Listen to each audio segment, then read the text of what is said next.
Everyone, this is your host Namish and welcome back to the channel. दोस्तों, कुछ दिनों पहले एक सोशल मीडिया पे इंटरनेट के ऊपर एक वीडियो वायरल होती है जो कि वायरल होते होते प्राइम टाइम पे हेडलाइन भी बन जाती है।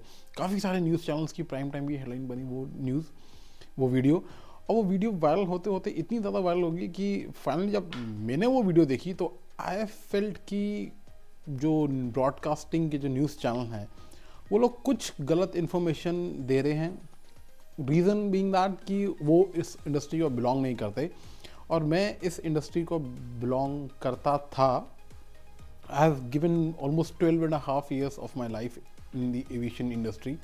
इसके अलावा फॉर्चुनेटली मैं इंडिगो के साथ भी मैं काम कर चुका हूँ। I was in the pilot batch of Indigo airlines, join in 2007। तो तकरीबन 3.5-4 साल मैंने इंडिगो के साथ जॉब करी। तो मुझे इंडस्ट्री के साथ और प्लस इंडिगो एयरलाइंस के जो रूल्स हैं और एयरलाइंस जो कैसे फॉलो करती हैं वो मुझे काफ़ी ज़्यादा पता है। मैं ये नहीं कहूँगा मैं बहुत ज़्यादा मुझे नॉलेज है, बट हाँ, इन 12-13 तकरीबन सालों में जो मैंने जॉब करी है तो मुझे एक बेस कॉन्क्रीट इन्फॉर्मेशन है नॉलेज की। न्यूज़ के अंदर जो भी रिपोर्टर्स बता रहे हैं काफ़ी कुछ चीज़ें गलत भी हैं और एग्जैक्टली क्या हुआ था और क्या सिचुएशन थी और वहाँ पे ग्राउंड पे क्या होता है और कैसा बताया जाता है उसमें बहुत ज़मीन आसमान का फ़र्क आ जाता है। ब्रॉडकास्ट वालों की गलती नहीं है क्योंकि वो इंडस्ट्री को बिलोंग ही नहीं करते। उनको सामने जैसे न्यूज़ मिलती है वो सामने न्यूज़ लेते हैं और 2-4 लोगों से और सुनते हैं। जितने मुंह उतनी बातें। कॉन्क्रीट इन्फॉर्मेशन किसी भी एयरलाइन रिप्रेजेंटेटिव ने अभी तक आके कुछ कंफर्म नहीं करा, ना ही किसी एयरलाइन स्टाफ ने कंफर्म करा और कभी भी कोई कमर्शियल एयरलाइन अपफ्रंट आके आपको कंफर्म भी नहीं करेगी। अब बात करते हैं उस वीडियो की, उस सिचुएशन की क्या हुआ था। साहिल कटारिया नाम का आदमी है जो कि दिल्ली से फ्लाई कर रहा था गोवा के लिए। इंडिगो की फ़्लाइट थी। अनफॉर्चुनेटली उस दिन वेदर बहुत ज़्यादा ख़राब था। उस दिन जो टोटल एयरपोर्ट के ऊपर जो फ़्लाइट टोटल कैंसिल हुई थी वो 159 फ़्लाइट्स जो थी वो टोटल डिले हुई थी। इसके अलावा कैंसिल जो फ़्लाइट थी वो 70+ flights international plus domestic flights cancel हो गई थी। अब फ्लाइट कैंसिल होती है तो कुछ लोग ये भी सोचते होंगे थोड़ी सी तो धुंध है, हमें तो दिख रहा है, फ़्लाइट क्यों कैंसिल कर रहे हैं। तो उसके पीछे भी काफ़ी सारे रीजंस होते हैं। रनवे में विजिबिलिटी कितनी होनी चाहिए, एटलीस्ट 100 मीटर की विजिबिलिटी होनी चाहिए जहाँ से एयरक्राफ्ट खड़ा होता है वहाँ तक जाने की। इन सारी बातों में हम बाद में आएंगे। वीडियो थोड़ा लंबा हो सकता है, पूरी इन्फॉर्मेशन चाहिए तो दोस्तों एंड तक वीडियो पूरी ज़रूर देखना। तो अब सिचुएशन बात करते हैं जो एयरक्राफ्ट के अंदर की जो सिचुएशन है। आपने जैसे कि वीडियो में देखा, एक पैसेंजर उठता है, चिल्लाता है।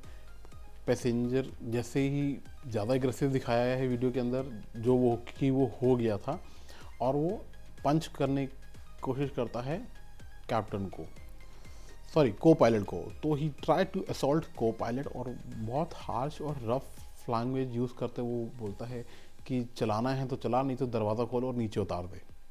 तो पहली चीज़ आप ये समझ लीजिए, आप कोई वीआईपी हो या कोई ले पैसेंजर हो, जब आप ऐसी सिचुएशन में फेस कर रहे हो, जब आप ऐसी सिचुएशन बियर कर रहे हो, जब तक कोई सुपर इमरजेंसी नहीं होती, जब तक ऊपर से कोई इन्फॉर्मेशन नहीं आती हाई कमांड से या और सुपर टॉप मैनेजमेंट से कोई इन्फॉर्मेशन या कोई सिचुएशन, आप प्लीज़ समझने की कोशिश कीजिए कि किसी भी सिचुएशन में आपको एयरक्राफ्ट से नीचे नहीं उतारा जा सकता। कुछ मीडिया हाउस में जब बोला गया है कि पैसेंजर्स वेट कर रहे हैं 13 घंटे तक जहाज़ में, तो सबसे पहली बात ये गलत है कि 13 घंटे, आप भी सोचो कि 13 घंटे कैसे किसी पैसेंजर को एयरक्राफ्ट के अंदर बिठा के वेट कराया जा सकता है। तो पैसेंजर जो 13 घंटे वेट कर रहे हैं एयरक्राफ्ट में, ये सबसे बड़ी बात जो कुछ लोकल न्यूज़ चैनल ने बोली है वो गलत है। दूसरी चीज़, फ़्लाइट 13 घंटे कुछ मिनट डिले ज़रूर हुई थी, मगर जब पैसेंजर एयरक्राफ्ट में जब बोर्ड कर लिए गए हैं तो उसके बाद उनको 1 से 1.5 घंटे का टाइम मिला था, तो और भी डिले हो चुकी थी। अनफॉर्चुनेटली उस टाइम जो एग्जिस्टिंग पायलट जिनको आना था वो शिफ्ट ख़त्म हो चुकी थी। तो जब दूसरा केबिन क्रू स्टाफ आता है और जो पायलट आता है तो ये सिचुएशन हैपन होती है। अब आप समझिए, ये जो प्रोसीजर है, जो उस दिन ऑलरेडी वहाँ पे एयरपोर्ट पे बहुत क्योस मचा हुआ था। पैसेंजर और क्रू मेंटली प्रिपेयर थे कि हमको इस सिचुएशन को और पैसेंजर्स को फेस करना पड़ सकता है, पैनिक सिचुएशन हो सकती है, बट बहुत कामली इन सबकी ट्रेनिंग हुई होती है इस सिचुएशन को हैंडल करने के लिए। तो जब वो पैसेंजर बहुत एग्रेसिव होता है और को पायलट को मारने की कोशिश करता है, जब क्रू चेक इन करता है, क्रू अंदर आता है, जब अनाउंसमेंट हो रही होती है, तब पहली चीज़ समझने की ये है कि कैप्टन की रिस्पॉन्सिबिलिटी नहीं है ये कि केबिन माइक से आपको बेसिक इन्फॉर्मेशन दे या बेसिक ग्रिड करे, बट स्टिल फिर भी कैप्टन ने को लगा, क्योंकि पैसेंजर्स पिछले 1-1.5 घंटे से वेट कर रहे होंगे, काफ़ी ज़्यादा पैनिक हो चुकी है सिचुएशन, तो कैप्टन आके खुद अपॉलोजी करता है, रिक्वेस्ट करता है, और पैसेंजर एक पैनिक हो जाता है और उठ के मारने लगता है। तो मीनवाइल जो लेफ्ट साइड में आप जो क्रू देखते हो, जो उसको कैप्टन, वो भी बहुत एकदम घबरा जाती है, तो एकदम से पैसेंजर आ रहा है, कैप्टन को जो मारने की कोशिश करता है। तो इसमें एक सिचुएशन ये भी होती है जब वो थोड़ा सा पैनिक कर गई, वो कोई भी हो उनकी जगह वो पैनिक कर जाता है थोड़ा सा, वो बट वो कोशिश करती है सिचुएशन को काम डाउन करने के लिए। फॉर्चुनेटली राइट साइड में एक फूड बिन होता है जो पूरा एयरक्राफ्ट के अंदर, जिसको ट्रॉली बोलते हैं हम लोग लेमैन की भाषा में, लेके जाया जाता है, जिसमें फूड होता है, पैसेंजर्स को सर्व करा जाता है। वो ट्रॉली थोड़ा सा बीच में आ जाती है और वो कैप्टन इमीडिएटली कॉकपिट के अंदर चला जाता है। तो ये सिचुएशन हुई थी, और उसके बाद सबने देखा कि साहिल कटारिया जो पैसेंजर है वो नीचे आके माफ़ी मांग रहा है, हाथ जोड़ रहा है, क्योंकि उसको पता है कि पैनिक में उसने जोश में बहुत बोल तो दिया, गलती भी बहुत बड़ी हो गई है। अब जब एयरलाइन लीगल एक्शन लेती है तब क्या होता है, इसको डिस्कस करेंगे थोड़ा वीडियो के एंड में। अब भी बात करते हैं कि ऐसी सिचुएशंस में होता क्या है। होता जनरली ये है कि हमने भी जॉब करी, जब हम लोग फ्लाइट पे जॉब करते थे, फ्लाइट पे होते थे, तब सिचुएशन ये होती थी कि ठंड के दिनों में नॉर्थ इंडिया में मोस्टली फ़्लाइट्स डिले होती हैं, और ये हर किसी को मेंटली प्रिपेयर है, आधा घंटा बेयर मिनिमम है। हालांकि इंडिगो एक ऐसी एयरलाइन है जो domestic as well as international हमेशा ऑन टाइम परफॉर्मेंस रहती है इसकी 92, 95, 98, अबव 90। अब उस दिन जब जो क्योस बना एयरपोर्ट के ऊपर, जो कि जैसे कि मैंने आपको बताया, तकरीबन 70 फ़्लाइट्स कैंसिल थी डोमेस्टिक और इंटरनेशनल मिला के, और 150 प्लस जो फ़्लाइट्स थी वो डिलेड थी। जब क्योस इतना बन जाता है तो ग्राउंड के ऊपर, जो ग्राउंड ज़ीरो है जहाँ पे सिचुएशन हो रही है ये, वहाँ पे बहुत सारी चीज़ें होती हैं जो मैनेज करनी पड़ती हैं। इसके अलावा जब अंदर जो सिचुएशन बनी हुई है, तो एयरलाइन क्या करती है, पैसेंजर्स को काम डाउन करने के लिए एक कर्टसी मील दिया जाता है। हमारे टाइम पे Indigo airline courtesy meal provide करती थी, अगर पैसेंजर्स थोड़े पैनिक कर रहे हैं या बोल रहे हैं बहुत लेट हो गया, क्या है, फ्लाइट क्यों नहीं चल रही, कभी कैप्टन क्यों नहीं आ रहा, तो ये सिचुएशन होती है जब कर्टसी मील दिया जाता है और पैसेंजर को थोड़ा काम डाउन करा जाता है। मुझे ये नहीं पता कि उस फ्लाइट पे कर्टसी मील दिया गया है या नहीं दिया गया, जो एक्चुअल में उस फ्लाइट में थे। अगर वो ये वीडियो देख रहे हैं तो प्लीज़ मुझे कमेंट करके ज़रूर बताना कि कर्टसी मील आपको सर्व करा गया था या नहीं सर्व करा गया था। जब कर्टसी मील सर्व करा जाता है तो मैक्स टू मैक्स 1.5 घंटा 2 घंटा, इसके बाद सिचुएशन ऐसी हो जाती है कि या तो आपको विद ड्यू परमिशंस आपको वापस लेके आया जाता है और फ्लाइट कैंसिल कर दी जाती है और आपको रिफंड दे दिया जाता है एयरलाइन पॉलिसी के हिसाब से। नहीं तो इमीडिएटली सेकंड एयरक्राफ्ट जौन सा भी अवेलेबल होता है उस टाइम, वो स्वैप करके आपको उस एयरक्राफ्ट में बोर्ड कराया जाता है और कोशिश करी जाती है इस एयरक्राफ्ट को जल्दी से जल्दी पुश बैक करके आपकी फाइनल डेस्टिनेशन तक आपको पहुँचाए। अब यहाँ समझने वाली बात ये है, मैं इंडिगो की सफाई नहीं दे रहा यहाँ पे, बट मैं क्योंकि पैसेंजर भी रह चुका हूँ बहुत बार और मैं इंडस्ट्री में काम भी कर चुका हूँ, तो मैं न्यूट्रल होकर दोनों सिचुएशन आपको समझाने की कोशिश कर रहा हूँ कि होता क्या क्या है। एयरक्राफ्ट एक तरह से सफ़ेद हाथी बोला जाता है इंडस्ट्री के अंदर। ये जब तक उड़ता रहे, जितना उड़ता रहे उतना अच्छा है। ये जब जब खड़ा रहेगा, अगर आप में से शायद किसी को भी नहीं पता होगा जो इंडस्ट्री में है, उनके अलावा ये बात किसी को नहीं पता होगी कि एक एयरक्राफ्ट जब एयरपोर्ट पे टच डाउन करता है और जब टेक ऑफ करता है उसके चार्जेस दिए जाते हैं जो कि लाखों में होते हैं। रात भर जब एयरक्राफ्ट आके खड़ा होता है उस पार्किंग की फ़ीस होती है जो कि कुछ मिनट की कुछ हज़ारों के हिसाब से चलती है।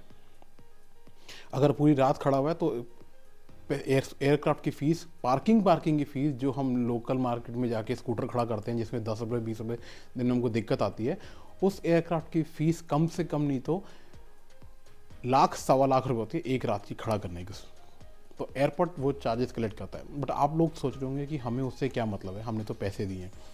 तो जो लोग ये सोचते हैं कि 4 या 5 या 6 हज़ार रुपये की टिकट खर्च करके आपने 400 करोड़ का हिसाब जो जहाज़ है, आप सोचो कि हमारे हिसाब से चलना चाहिए, हमारे हिसाब से दरवाज़ा खोल, हमको बाहर निकाल दे, हमको उतार दे। तो आप सिर्फ इतना समझिए, आपको हर सिचुएशन में काम डाउन रहना है।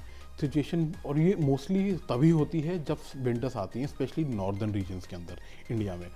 तो फ्लाइट डिले होना बहुत आम सी बात है। बट फ्रस्ट्रेशन में आके या पैनिक कंट्रोल करके आपने जो देखा, जो हुआ है साहिल कटारिया के साथ क्या हुआ है, मैं आपको आगे बताऊंगा।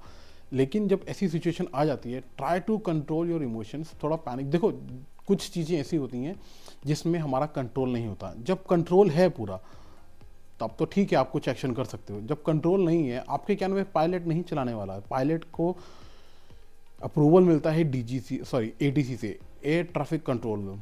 एक तरह से अगर मैं लेमैन की भाषा में समझाना चाहूँ आपको, तो air traffic control traffic police वाला होता है। जब तक वो ट्रैफिक की लाइट ग्रीन नहीं करेगा तब तक आपका एयरक्राफ्ट नहीं चल सकता। आप ये मत समझिएगा हमको धुंध, जैसे मैंने पहले को बताया कि धुंध दिख रही है, दिखना चाहिए। आप ये समझिए, आप जब सड़क पे गाड़ी चलाते हैं 20 या 40 की स्पीड पे आ जाते हो, तब गाड़ी इतना स्लो चलाते हो। तो एयरक्राफ्ट तो टैक्सी वे जब करता है और जब टेक ऑफ करता है, उसकी स्पीड 350 से 400 किलोमीटर पर आर की हो जाती है। खुदा ना खासा सामने से कोई ऐसा, रनवे के ऊपर ही कभी कोई ऐसी चीज़ आ जाती है तो सोचो कितनों लोगों की जान जा सकती है। तो बहुत सारी चीज़ें हैं, बहुत डिटेल में जाना पड़ता है, तब जाके एयरलाइन भी कोई शौक नहीं है उसको। एयरलाइन का भी नुकसान जब हो रहा है, अगर उसमें, मैं कहता हूँ कम से कम उस दिन इंडिगो का सिर्फ 3 से 5 करोड़ का नुकसान हुआ होगा, जो फ्लाइट इन्होंने कैंसिल्स करी हैं। 3 से 5 करोड़ का नुकसान हुआ होगा, इतना मैं आपको गारंटेड बोल रहा हूँ। इसके अलावा जो पैसेंजर्स के आगे इंडिगो एयरलाइंस का नाम खराब हुआ, लोगों ने कम भर भर के गालियाँ दी हैं, सब कुछ करा है, वो अलग चीज़ है। आपने देखा होगा अब तो मतलब सेलिब्रिटीज़ भी जो हैं, एक सोनू सूद ने बहुत अच्छा कमेंट करा था कि काफ़ी ज़्यादा पायलट को तो सीधा होने की जगह इनको मार्शल आर्ट्स की ट्रेनिंग भी देनी चाहिए, सो दैट ऐसी सिचुएशन में कैसे डिफेंड कर सकें। ठीक है। इसके अलावा मैं अभी न्यूज़ सुन रहा था 1-2 दिन पहले, जिसमें इरफान है, क्रिकेटर प्लेयर जो हैं, उन्होंने भी बोला कि जब सिचुएशन हमारे हाथ में नहीं है तो आप आराम से बैठ के रिलैक्स करिए ना, आप वेट करिए।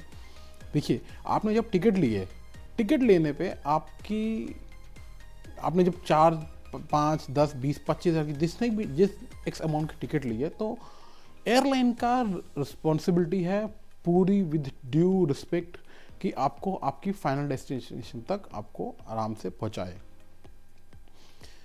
इंडिगो वाले हो या कोई भी एयरलाइन हो, कस्टमर सर्विस हमेशा तब तक हाथ जोड़ के खड़ी रहेगी। बट अगर आपने उनको मौका दिया कि कुछ ऐसी सिचुएशन क्रिएट हो रही है जो कि एयरक्राफ्ट सिक्योरिटी को लेके है, या एविएशन इंडस्ट्री में कुछ ऐसी उनको लगा कि हाँ की प्रॉब्लम आ सकती है सिक्योरिटी को लेके, एविएशन इंडस्ट्री कभी भी कॉम्प्रोमाइज़ नहीं करती। ये आप पेन डाउन कर लीजिए, किसी भी सिचुएशन में एयरक्राफ्ट की सिक्योरिटी, एविएशन इंडस्ट्री की सिक्योरिटी कॉम्प्रोमाइज़ नहीं करती, क्योंकि वहाँ जब नुकसान होते हैं तो करोड़ों रुपए का नुकसान होता है, और अगर उनको थोड़ा सा भी डाउट आता है तो प्रॉब्लम्स आ जाती हैं।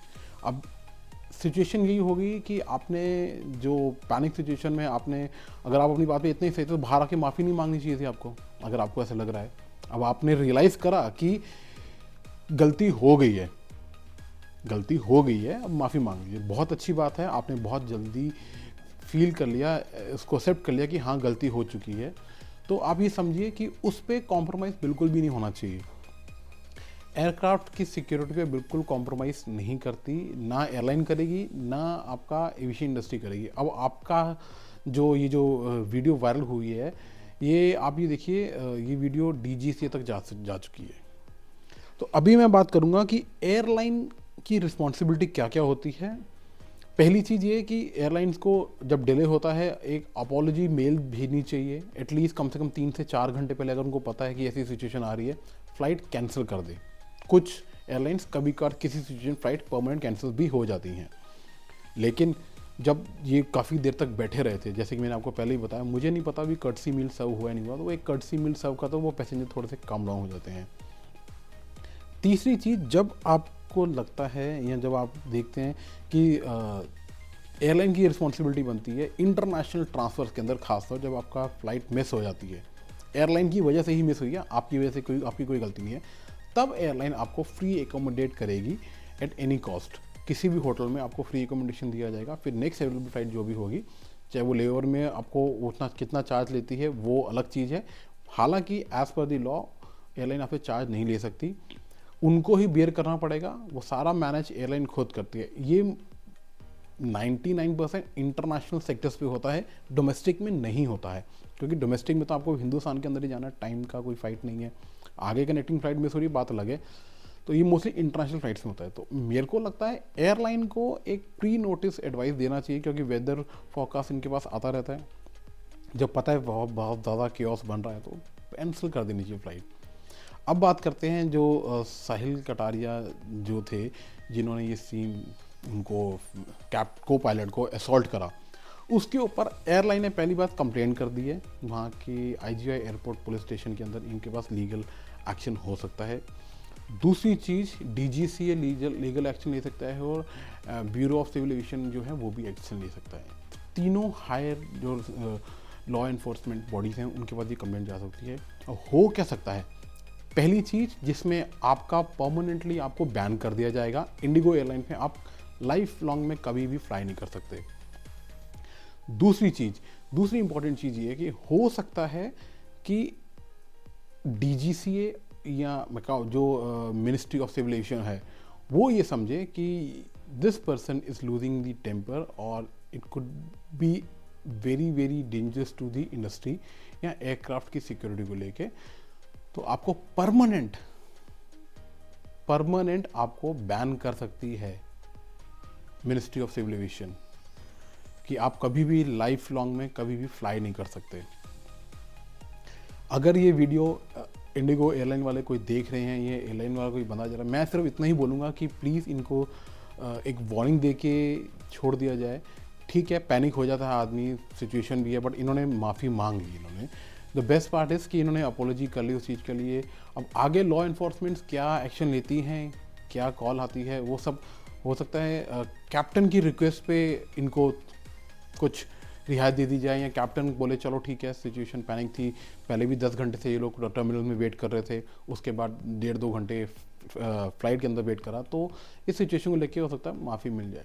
बट मेरी यही रिक्वेस्ट है बीइंग इनटू द इंडस्ट्री, और कि इस इंसान को माफ़ कर दिया जाए, जितनी होगी उसकी गलती, और जो भी हो चुका है उसको ख़त्म करा जाए। बट हाँ, इसके लिए एक लेसन है मिस्टर कटारिया के लिए और सबके लिए, कि कभी भी अपनी सिचुएशन आप प्लीज़ समझने की कोशिश कीजिए। एक एयरलाइन को जब एक एयरक्राफ्ट को पुशबैक करना होता है, उसके अंदर लाखों रुपए का, करोड़ों रुपए का वैल्यू फॉर मनी वाली सिचुएशन है, कि पैसा लगा होता है।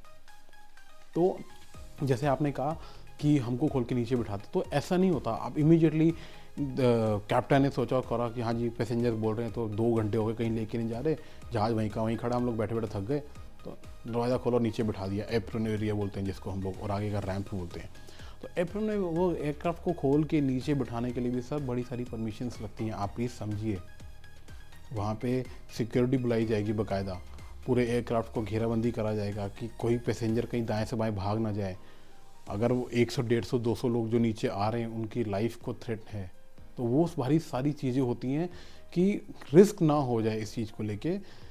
सिक्योरिटी ऑफिसर वहाँ पे CISF होती है, फिर आपका एयरलाइंस की सिक्योरिटी पर्सनल होती है, उसका मैनेजर होता है, सारे अप्रूवल्स लेके बता के ऊपर टॉप मैनेजमेंट में कि हम लोग ऐसे कर रहे हैं, रिक्वेस्ट करी जाए तो अप्रूवल आता है। उसके बाद एयरपोर्ट मैनेजर उनको अप्रूव करता है, तब जाके वो पैसेंजर्स को उस एयरक्राफ्ट के लिमिटेड एरिया में एक्सेस देके बोलते हैं चलो आप बाहर आ जाओ, वहाँ बिठाया जाता है।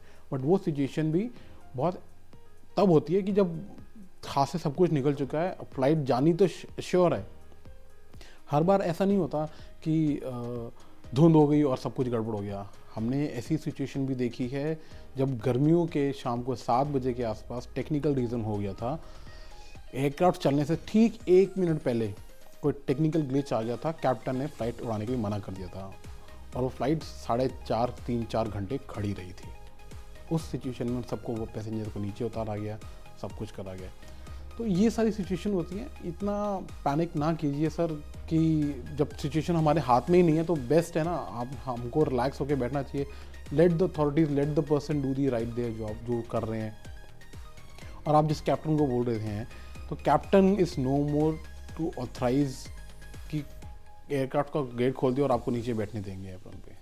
ये चलती बढ़ती ट्रेन का प्लेटफॉर्म या कोई बस अड्डा नहीं है, आप ये भी समझने की कोशिश कीजिए। तो जो भी ये मेरे वीडियो देख रहा है, तो मेरा उनको सिर्फ यही है इस वीडियो के थ्रू समझाने का पर्पस कि इतना आसान नहीं होता, बहुत पैनिक सिचुएशंस में भी हैंडल करना पड़ता है, क्रू को भी, कैप्टन को भी। अब क्योंकि कैप्टन की रिस्पॉन्सिबिलिटी नहीं है माइक पे आके अनाउंसमेंट करना, ब्रीफ करना, ठीक है, बट फिर भी वो कर रहा है क्योंकि उसकी जॉब का पार्ट नहीं है वो।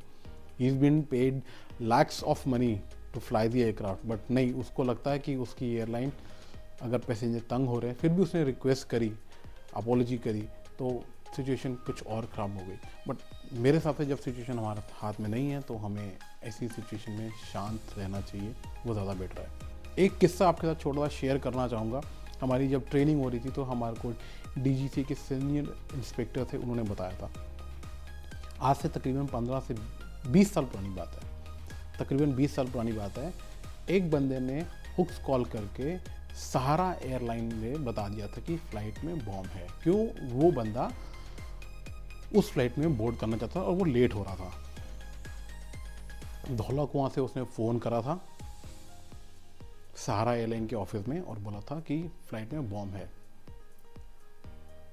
तकरीबन 6-7 साल पहले जब हमारी ट्रेनिंग हुई थी, तकरीबन, हाँ, इतने साल हो चुके, 7-8 साल पहले हमारी जब ट्रेनिंग हुई थी, तब उन्होंने बताया था, वो 25-20 साल पुरानी बात है, वो बंदा आज भी तिहाड़ जेल में बैठा हुआ है, उस पर केस चल रहा है।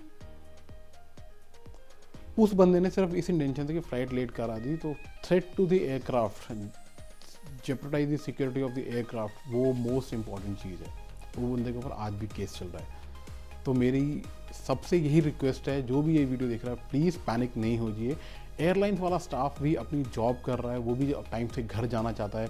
हो सकता है जिस पायलट को आपने मारने की कोशिश करी, उसका होम टाउन दिल्ली रहा ही ना, उसका होम टाउन गोवा हो, ये भी हो सकता है। तो प्लीज़ मेरी यही रिक्वेस्ट है सबसे, जो भी ये वीडियो देख रहा है, कि काम डाउन होके काम कीजिए, बेटर है। ऐसी सिचुएशन ना क्रिएट कीजिए जहाँ पे, जब आपका काम नहीं है, वो आपका काम है, आपने पैसे दिए और अपने एयरक्राफ्ट में अगर आप जा रहे हो तो आप अपनी डेस्टिनेशन में पहुँचो। एयरलाइन गलत है, बैगेज लॉस होते हैं, बहुत सारी चीज़ें, तब आप समझ में आता है। बट 12-13 साल के जो मैंने एविएशन इंडस्ट्री में जो करियर निकाला, उसके अंदर मैंने कभी नहीं देखा किसी पैसेंजर ने या किसी बंदे ने कभी पायलट को हाथ दिखाया, कभी उस पर हाथ उठाया। बहुत बड़ी बात होती है। तो आई होप कि डीजीसीए और एयरलाइन इंडस्ट्री आप पे कम से कम एक्शन ले। अगर कोई मेरी वीडियो देख रहे हैं तो मेरी रिक्वेस्ट है, प्लीज़ इनको फॉरगिव कर दिया जाए, जो ऐसा ब्लंडर इन्होंने करा है। क्योंकि लेटर ऑन जब ये स्टेप लेडर से, सॉरी, रैम्प लेडर से जब नीचे उतरे हैं तो इन्होंने माफ़ी मांगी है। तो मेरे हिसाब से इनको माफ़ कर देना चाहिए। बाकी अथॉरिटीज़ का फाइनल कॉल है, क्या है वो देखते हैं, क्या लेते हैं वो। सो उम्मीद करता हूँ दोस्तों, ये वीडियो में आपको डिटेल में मैंने ब्रीफ करने की कोशिश करी है कि एयरलाइन इंडस्ट्री कैसे काम करती है और कैसी सिचुएशन हैंडल होती है। Thank you so much. मिलते हैं अगली बार बहुत जल्दी एक नई वीडियो में। तब तक अपना ध्यान रखिए।